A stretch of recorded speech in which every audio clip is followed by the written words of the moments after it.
మన దేశంలో ఒక హైవే వేయాలంటే చాలా యాతన. ఎన్నో పర్మిషన్లు, ఎన్నో ఆక్రమణలు, ఎన్నో కుంభకోణాలు, ఎన్నో ప్రయత్నాలు, మరెన్నో యాతనలు. అదేదో గొప్ప ఆవిష్కరణ అని మానవులు ఫోజ్ కొడతారు. కానీ చైనా వాడు తన మహత్తర టెక్నాలజీతో అంగుళం స్పేస్ పోకుండా, ఎక్కడా దేన్ని ఆక్రమించకుండా ఇలా అద్భుతం మీనా టెక్నాలజీతో గాలిలోనే రహదారులు నిర్మిస్తాడు. వాడి టెక్నాలజీ ఇవాళ ప్రపంచాన్ని షాక్ చేస్తోంది. ప్రపంచ కర్మాగారంగా పేరు పొందిన పొరుగు దేశం చైనా టెక్నాలజీలోనూ అగ్రగామిగా ఎదుగుతోంది.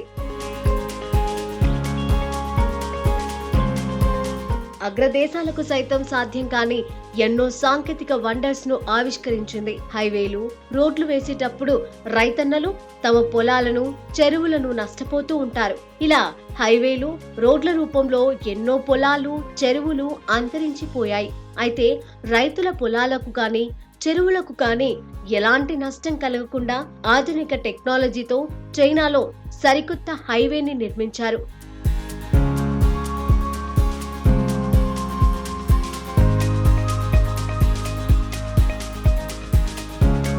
హుబ్రే ప్రావిన్స్ లో 126 కిలోమీటర్ల పొడవైన వుహాన్ యాంగ్షిన్ హైవేను చైనా నిర్మించింది. ఆ బ్రిడ్జి మొత్తం పంట పొలాలు, చేపల చెరువుల మీదుగా సాగుతోంది. అయితే నేలపైన పంటలకు గాని, చెరువులకు గాని ఎలాంటి ఇబ్బంది లేకుండా ఎత్తైన స్తంభాలు కట్టి వాటి మీద ప్రత్యేకంగా నిర్మించిన ఈ హైవే ఐడియా నిజంగా అద్భుతమే కదా. అన్నదాతలకు నష్టం లేదు, ప్రయాణాలకు ఇబ్బంది లేదు.